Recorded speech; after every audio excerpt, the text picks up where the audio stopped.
প্রিয় দর্শক বন্ধুরা, আজকে আমরা জানব রাসূল সাল্লাল্লাহু আলাইহি ওয়াসাল্লামের যে 7টি অভ্যাস আপনাকে সফলতার পথ দেখাবে। 1 নম্বর, দ্রুত ঘুমিয়ে পড়া এবং সকাল সকাল ঘুম থেকে জাগ্রত হওয়া।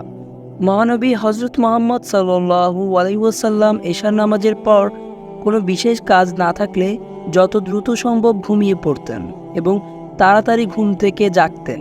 অতঃপর মিসওয়াক করে ওযু গোসল করে পবিত্র হয়ে নামাজ আদায় করতেন এবং কিছু নফল ইবাদত করে দিনের কাজ শুরু করতেন। সহিহ বুখারী হাদিস নং 599। রাসূলুল্লাহ সাল্লাল্লাহু আলাইহি সাল্লাম দিনের শুরুটা বরকতময় করার জন্য আল্লাহর নিকট উম্মতের জন্য দোয়াও করে গিয়েছেন। আবু দাউদ হাদিস নাম্বার 2606। বিজ্ঞান প্রমাণ করে যে তাড়াতাড়ি ঘুমিয়ে যাওয়ার অভ্যাস মানুষকে cancer, heart attack, brain stroke ইত্যাদি রোগ সহ বিভিন্ন মরণব্যাধি রোগ থেকে রক্ষা করে থাকে এবং তাড়াতাড়ি ঘুমালে আমাদের শরীরের থাকা বিষাক্ত যে টক্সিন রয়েছে তা আমাদের শরীর থেকে বের হয়ে যায়।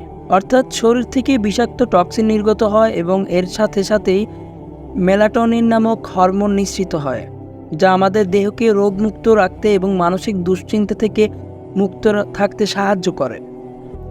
তেমনইভাবে সকাল সকাল ঘুম থেকে ওঠার ফলে ভোরবেলায় নির্মল বায়ুতে অক্সিজেনের মাত্রা থাকে অনেক বেশি, যার জন্য সকালের অক্সিজেন গ্রহণের ফলে আমাদের সারা দিনের কর্মচালনার জন্য উদ্যম উদ্দীপনা পর্যাপ্ত থাকে এবং সকাল সকাল ঘুম থেকে ওঠা মানুষের মধ্যে প্রোডাক্টিভিটি বেশি থাকে, অর্থাৎ কাজ করার ক্ষমতা বেশি থাকে।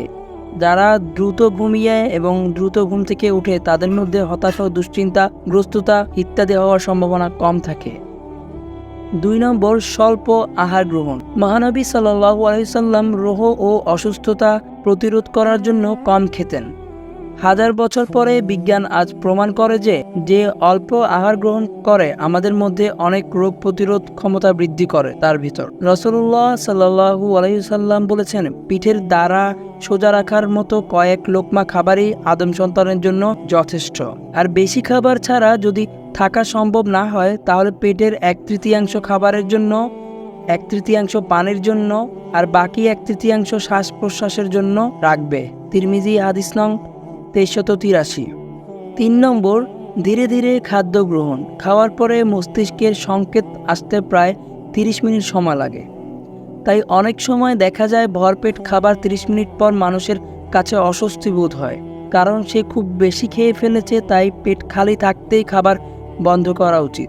দেখবেন 30 মিনিট পরে আপনার মনে হবে আপনার পেট পূর্ণ হয়ে গিয়েছে। অথবা ধীরে ধীরে খাবার গ্রহণ করতেন, যার ফলে আপনি বুঝতে পারবেন আপনার পেট ভরে গিয়েছে। তাই আল্লাহকে স্মরণ করে ধীরে ধীরে আহার গ্রহণ করা উচিত। বুখারী হাদিস নাম্বার 5140।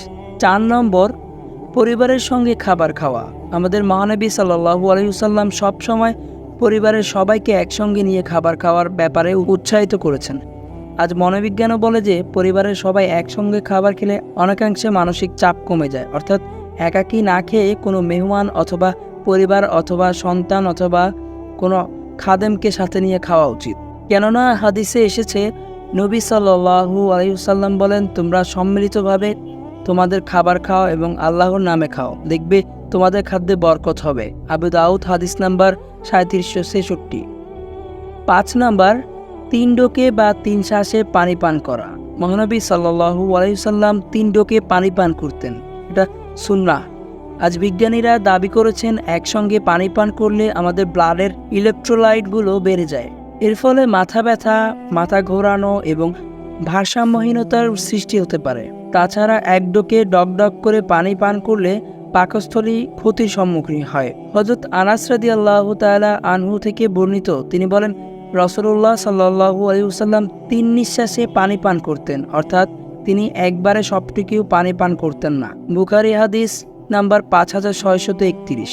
6 নম্বর, রোজা রাখতেন। রাসূলুল্লাহ সাল্লাল্লাহু আলাইহি ওয়াসাল্লাম মুসলমানদেরকে রমজান মাসে রোজা রাখতে বলেছিলেন, যা ইসলামে ফরজ। রমজান মাসের বাহিরেও তিনি মাঝে মাঝে প্রায় রোজা রাখতেন। আর জাপানি বিজ্ঞানীরাও বলেছেন যে রোজা অত্যন্তই স্বাস্থ্যকর। রোজা রাখার ফলে আমাদের দেহে অটোফজি হয়, অর্থাৎ রোজা রাখার ফলে আমাদের দেহের কোষগুলো সারাদিন খাদ্য পানীয় না পেয়ে আমাদের দেহের মধ্যেই থাকে। দেহের মৃত দূষিত কোষগুলোকে সবল কোষগুলোকে খেয়ে ফেলে।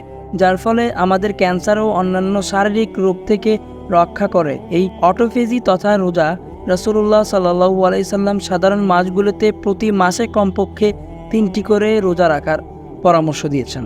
আর প্রতি মাসে 3টি করে রোজা রাখার ফজিলত সম্পর্কে রাসূলুল্লাহ সাল্লাল্লাহু আলাইহি ওয়াসাল্লাম ধৈর্যের মাস হলো রমজান মাস, এর প্রত্যেক মাসেই 3 দিন সাওম পালন করা সারা বছর সাওম পালন করার সমতুল্য।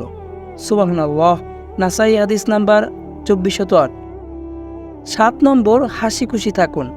সুস্থ দেহের জন্যে শারীরিক পরিচর্যার পাশাপাশি মানসিক প্রফুল্লতারও বিশেষ ভূমিকা রয়েছে। নবী সাল্লাল্লাহু আলাইহি ওয়াসাল্লাম নিজেও অত্যন্ত সদালাপী ও হাস্যোজ্জ্বল মুখে অধিকারী ছিলেন।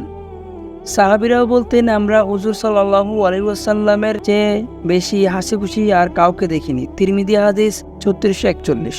তাছাড়া ইসলামের 5টি স্তম্ভের 2টি মানুষকে শারীরিকভাবে সুস্থ রাখার জন্য সরাসরি কাজ করে থাকে। যেমন 1, ইতিপূর্বে রোজা রাখার শারীরিক উপকারিতা নিয়ে আলোচনা করেছি। 2 নম্বর, নামাজের মাধ্যমে নামাজ আদায়ের মাধ্যমে যেমন আল্লাহর নৈকট্য লাভ করা যায়, তেমনি এটা একটি শারীরিক ব্যায়ামও বটে। বর্তমান বিজ্ঞান আমাদের বলেছে আমাদের হার্ট মস্তিষ্ক সুস্থ রাখার জন্য প্রত্যহ ব্যায়াম করার পরামর্শ দিয়েছেন।